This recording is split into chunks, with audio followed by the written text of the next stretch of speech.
I still remember the day when everything changed, the day my parents unexpectedly demanded that I hand over every last cent of my hard-earned $30,000 college savings so that my so-called golden child sister could purchase a lavish apartment.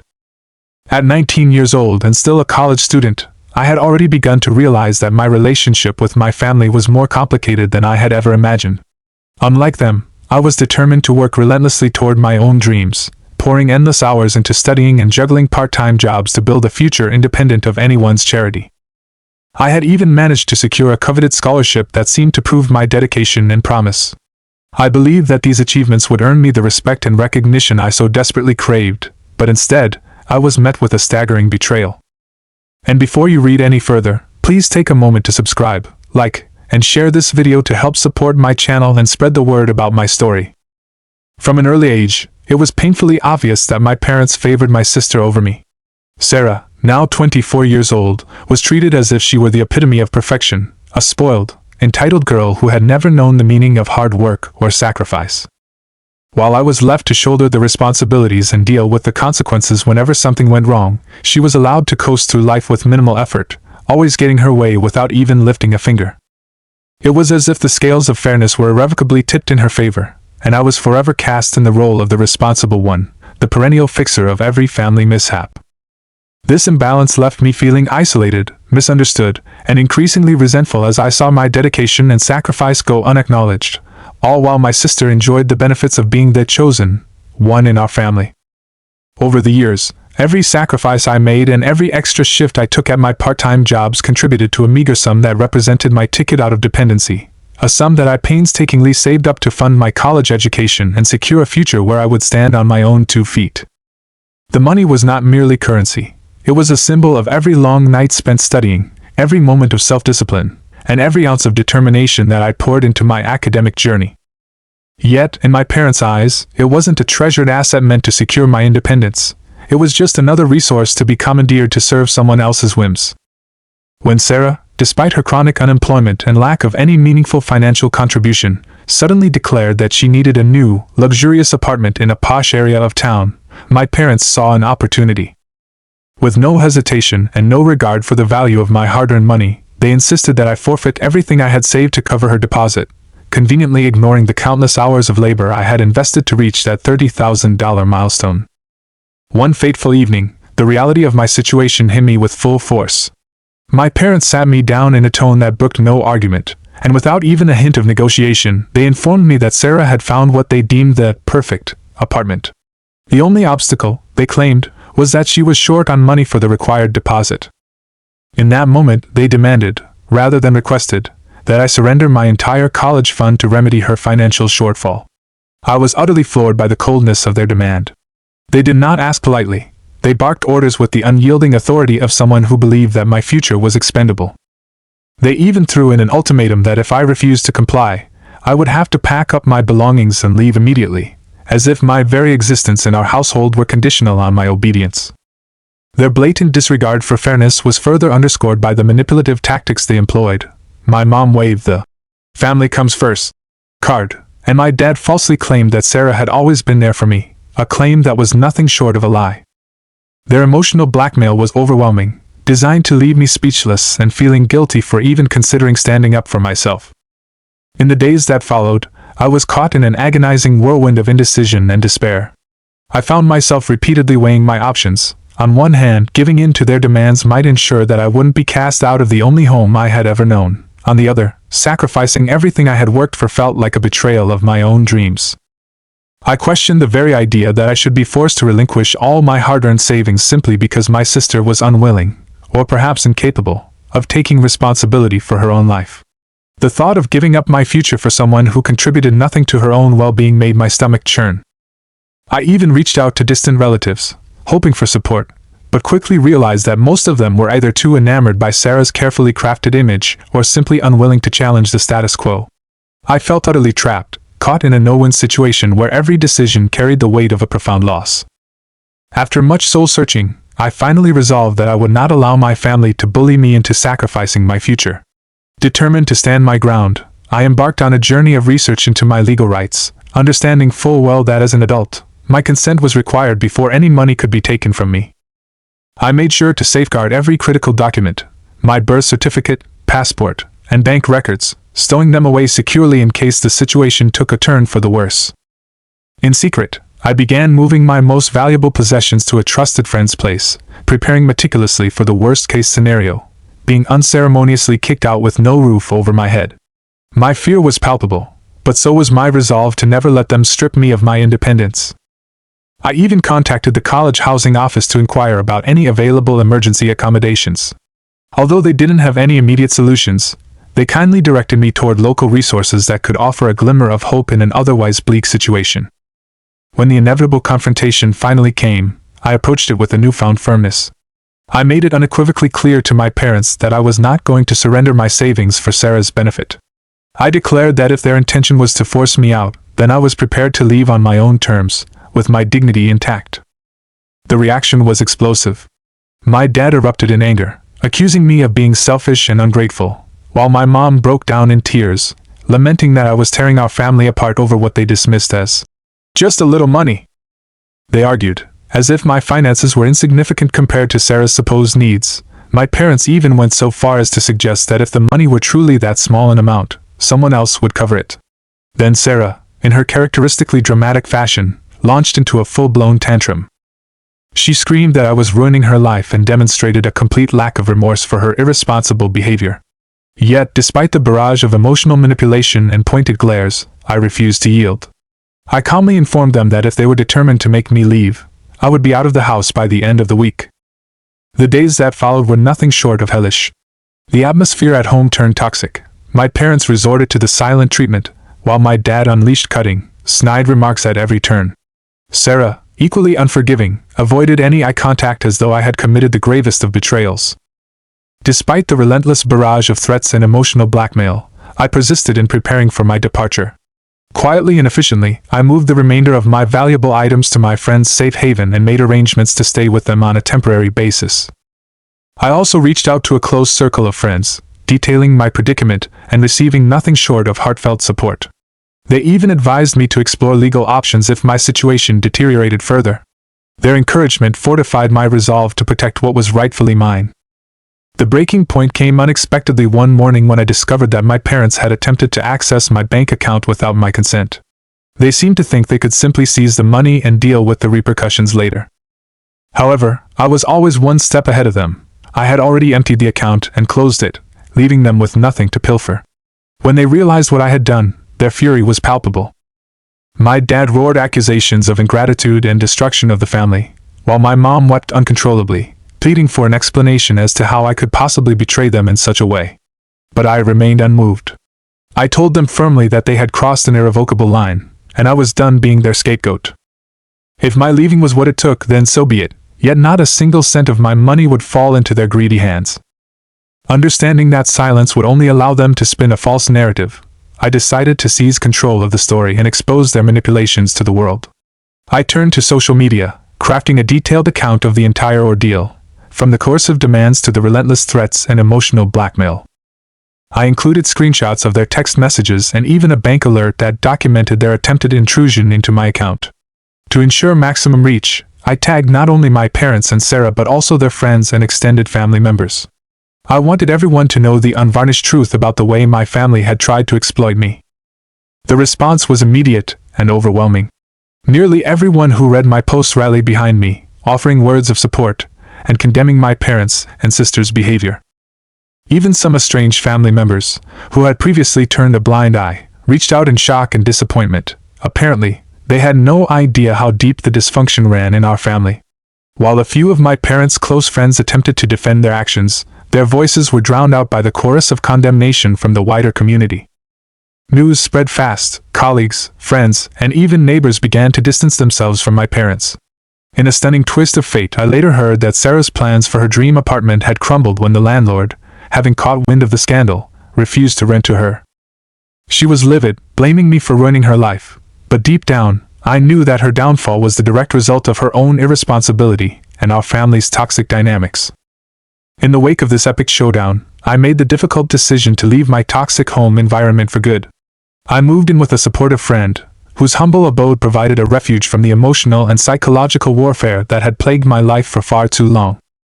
Although living with a friend was far from ideal, it was a breath of fresh air compared to the suffocating atmosphere I had endured for years. This newfound independence was both liberating and challenging. For the first time in my life, I was able to focus on my studies and my personal aspirations without the constant worry that my family would somehow strip away everything I had worked so hard to achieve. However, my parents were not willing to let go of their hold on me so easily. They inundated my phone with a barrage of calls and messages, each one a mix of threats, desperate pleas for reconciliation, and manipulative attempts to guilt-trip me into rescinding my stance. They even tried to reframe the entire situation, insisting that I had overreacted and that all they had ever intended was to help Sarah through a difficult time. But by that point, the truth was out, and there was no going back. I soon found it necessary to institute a strict no-contact policy with my family. I blocked them on all social media platforms and took additional steps to ensure they could no longer reach me. At the same time, I sought legal counsel to explore the possibility of obtaining a restraining order, should their harassment continue. It was a heart-wrenching decision, but one that I knew was essential to protect my well-being. In the aftermath of severing ties with my immediate family, a few estranged relatives finally reached out, expressing regret for not intervening sooner and offering their assistance. In a small but meaningful gesture of solidarity, my college even granted me additional financial aid upon learning of my dire circumstances, a ray of hope amid the darkness of family betrayal. This entire ordeal has changed me in ways I never thought possible. I have grown stronger, more self-reliant, and infinitely more confident in my ability to stand up for myself. With the emotional burden lifted, my academic performance improved markedly, and I've forged new friendships with people who have become my chosen family. Looking forward, my focus is resolutely on achieving complete financial independence, and quite frankly, considering cutting ties with my family permanently. The cycle of toxicity has persisted for far too long, and I am determined to break free and build a future where I no longer live in constant fear of the next betrayal. In the end, I made the decision to refuse to relinquish my college savings to my sister, and I chose to go public with the truth about what my family tried to force upon me. It's been about 3 months since I first shared my story publicly, and so much has transpired since then. I want to extend my heartfelt thanks to everyone who offered support and advice during those turbulent times. It truly helped me navigate through one of the most challenging periods of my life. After moving out and exposing my family's machinations to the public, the aftermath grew even more complicated. My parents and Sarah reacted with relentless fury, attempting to contact me continuously, oscillating between angry threats and gut-wrenching guilt trips. Although I steadfastly maintained my no-contact policy, the emotional toll was undeniable. About a week after I left home, my mother somehow found my friend's address and showed up at their place unannounced. She was in tears, pleading for me to return and promising that they had made a terrible mistake and wanted to make amends. For a moment, I nearly felt sympathy for her, but then she began to launch into accusations that I was tearing the family apart and that Sarah was suffering because of my defiance. That encounter cemented the fact that nothing in my family was ever going to change without me taking decisive action. I firmly told her to leave, warning that I would call the police if she didn't, and she departed, though not without sobbing that I was breaking her heart. The very next day, my father took an even more invasive step. He contacted my college administration, trying to glean details about my class schedule and whereabouts. Thankfully, I had already alerted the school about my situation, so they refused to divulge any information. Still, the mere thought of him tracking my every move was deeply unsettling. Matters worsened when Sarah began to appear in places I frequented: the campus library, the local coffee shop, even outside my classes, persistently trying to corner me. She alternated between screaming accusations of how I had ruined her life and imploring me to give her the money she so desperately craved. The intensity of her harassment forced me to alter my daily routines and even ask my friends to accompany me between classes for safety. Approximately a month after I left home, an unexpected call from my aunt, my mother's sister, further complicated matters. She suggested meeting in a public place to talk things over, and despite my reservations I agreed, as she had always been kind to me in the past. However, when I arrived, I was stunned to discover that my parents had orchestrated the meeting, positioning themselves at a nearby table to ambush me. The sense of betrayal was overwhelming. I left immediately and blocked her number, realizing that even those I once trusted were complicit in my family's manipulative tactics. The social media fallout from my earlier post only intensified from there. In a desperate attempt at damage control, my parents began posting their own version of events. They painted me as a troubled, ungrateful kid who had stolen money from them and run away, a narrative that some people unfortunately believed. However, the majority of viewers saw through the veneer of deceit, rallying to support my side of the story. Amid the chaos, Sarah escalated her behavior even further by launching a GoFundMe campaign, claiming that she was a victim of financial abuse trapped in a toxic family environment. She distorted the narrative to portray me as the aggressor and abuser. I was forced to involve a lawyer to have the campaign taken down, as it was defaming my character and further complicating an already volatile situation. Not long after, my parents began threatening legal action against me, insisting that I owed them money for raising me and that they had every right to my savings. Their baseless claims only served to heighten my anxiety, pushing me to document every interaction and piece of evidence in case legal action became unavoidable. Around 2.5 months after I left, I received a surprising email from Jack, Sarah's ex-boyfriend. Although they had broken up months before the incident, Jack reached out with sincere apologies for not contacting me sooner and to express his support. In our conversation, he revealed shocking details about Sarah's behavior. He confessed that she had cheated on him repeatedly during their relationship, often with men who could lavish her with expensive gifts and take her on extravagant trips. According to Jack, Sarah was constantly obsessed with a luxurious lifestyle and complained incessantly about having to work for anything. He also disclosed that she had been fired from her previous job for theft, a fact my parents had secretly covered up by repaying the stolen money to avoid legal repercussions. Learning all this made me see Sarah in an entirely new light and reinforced my resolve to stand firm against the family's oppressive behavior. About 3 months after I left, an unexpected phone call from a number I didn't recognize sent another wave of shock through my life. It was my grandfather, my father's father, a man I had never been close to, as he lived in another state, and we only saw each other on rare occasions. He had heard bits and pieces of my ordeal from a distant cousin and wanted to hear my side of the story. Cautiously, I engaged with him, and over the course of our conversation, it became clear that he was genuinely concerned for my welfare. He even admitted that he had his own long-standing issues with my father and expressed regret for not being more involved in my life. In a touching moment, he offered to help me financially if I ever needed it. Though I was moved by his kindness, I politely declined his offer, insisting that I was determined to make it on my own. Still, knowing that I had at least one family member who cared made a significant difference during that tumultuous period. Inspired by my conversation with my grandfather, I reached out to a few cousins on my mother's side, relatives with whom I had once shared a bond. One of them, Megan, recounted a deeply disturbing incident from a few years back that I had never known about. During a difficult divorce, Megan had sought refuge in our family home, only to be harshly rejected when Sarah complained about her presence. Despite initially being welcomed, Megan was unceremoniously kicked out after just 3 days, forced to rely on the kindness of friends for a place to sleep until she could secure her own apartment. The sheer cruelty of it all was incomprehensible. My parents had cast aside a family member in need, all while demanding that I surrender my own future for Sarah's convenience. While I was grappling with these revelations, I was also frantically trying to secure a stable living situation. Although I was grateful that a friend's parents had opened their home to me temporarily, I knew that this arrangement was only a short-term solution. I began searching for an affordable apartment near campus, only to find that every option was far beyond my financial reach. A few days later, I unexpectedly encountered one of Sarah's friends at the local grocery store. She attempted to guilt-trip me by insisting that Sarah was depressed and that I was to blame for her misery.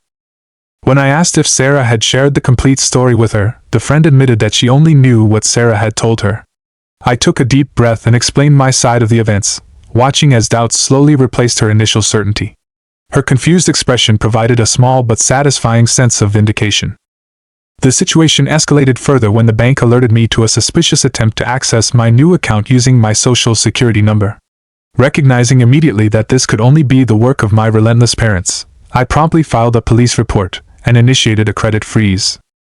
The realization that they were willing to go to such lengths to control and exploit me was both frightening and infuriating. Determined to take even more decisive action, I once again consulted my lawyer and began the process of obtaining a restraining order against both my parents and Sarah. Although it was a drastic measure, it felt absolutely necessary to protect myself from further intrusion and harassment. The day before the restraining order hearing, I received a frantic, tearful phone call from my mother. She was distraught, begging me not to proceed with the legal action, arguing that it would destroy our family and ruin everyone's lives. I listened patiently, but when she continued to plead, I told her sharply that they should have considered the consequences before trying to steal from me and harass me incessantly. I hung up, resolute in my decision. The day of the hearing arrived, and the courtroom was charged with tension. My parents and Sarah appeared with a lawyer of their own, attempting to portray me as an ungrateful, troubled child lashing out against a supposedly loving family. However, the evidence was undeniable. Every text, email, social media post, and bank record was laid bare before the judge, who saw right through their facade and granted the restraining order. As I exited the courthouse, Sarah approached me one final time. Looking utterly haggard, as if sleep had become a distant memory, she began with a feeble apology before her expression contorted into one of venom as she spat out. "I hope you're happy now that you've ruined all our lives." Thankfully, a close friend stepped in and escorted her away, marking the final, painful severance of that chapter in my life. In the midst of all this upheaval, I also began the search for a part-time job to help cover my living expenses. Balancing work and my academic commitments is challenging, but the sense of freedom that comes from being fully independent makes every struggle worthwhile. I won't pretend that these past few months haven't been grueling. There are days when I yearn for the semblance of a family, even if it was a dysfunctional one. Holidays and special occasions, in particular, serve as painful reminders of what I've lost. Yet, despite the lingering sadness, I remain committed to moving forward and building a life free from manipulation and control. A final update arrived about a year after my previous posts, and it feels almost surreal to reflect on how dramatically my life has changed since then. I am deeply grateful for everyone who has supported me along this arduous journey. Your encouragement has been a lifeline in moments of despair. In the quiet aftermath of the restraining order hearing, I dared to hope that my family might have finally learned their lesson. But, as they say, the calm always precedes the storm. Approximately 3 months ago, I received an unexpected call from my uncle, my father's brother, with whom I had never been particularly close. His voice was filled with genuine concern as he explained that my parents and Sarah had spiraled further out of control. According to him, Sarah had become entangled with some very unsavory characters and had accumulated a significant amount of debt. In a desperate attempt to cover her obligations, my parents had even taken out a second mortgage on the family home, a move that ultimately proved futile. One fateful night, the people to whom Sarah owed money appeared at my parents' residence, and the situation quickly escalated into chaos. My uncle mentioned that the police were called, and that my father had suffered a broken arm during the altercation. The gravity of the situation was chilling. Despite everything, my parents remained determined to shield Sarah from the consequences of her actions. They have even tried to convince the police that the incident was nothing more than a random break-in. However, the truth could not be kept hidden for long within our family. Just days after my uncle's call, I began receiving desperate messages from my parents once again. Against my better judgment, I unblocked them, an act I now regret deeply. They pleaded with me to return home, insisting that I was needed, and even went so far as to blame me, claiming that if I had only given them the money when they originally asked, none of this turmoil would have occurred. I simply could not accept their relentless manipulation. In an effort to finally secure some semblance of peace, I managed to save enough money to move out of my friend's house and into a better, more secure apartment, albeit one that was a bit farther from campus. Just when I thought I might finally be in the clear, Sarah defied the restraining order and showed up at my new place. I have no idea how she managed to track me down after my recent move. In a state of utter disarray, she appeared on my doorstep, crying uncontrollably and begging for money, claiming that she was in imminent danger. I calmly warned her that if she did not leave immediately, I would have no choice but to call the police. In a moment of hysterical desperation, she screamed that I was killing her, and that if anything happened to her, the blame would fall squarely on my shoulders. I immediately contacted my lawyer to extend the restraining order to cover my current address, and even informed my landlord and neighbors about the ongoing situation, preparing them for any further attempts at harassment. As if all of this wasn't enough, I later discovered that my parents had been spreading an entirely fabricated narrative about the situation. They claimed to everyone that I was the one who had introduced Sarah to dangerous individuals and that I was responsible for her current plight, insisting that I owed them money as a result. Some relatives, swayed by their version of events, even started to believe this nonsense. The torrent of hateful messages on social media forced me to block countless individuals, but through it all, I found solace in the new, supportive friendships I had forged. These friends quickly became my chosen family, a community that truly understood and cared for me. We even began planning a celebration together as a way to mark the progress I've made since breaking free from the toxic ties that once bound me. The latest updates are as tumultuous as ever.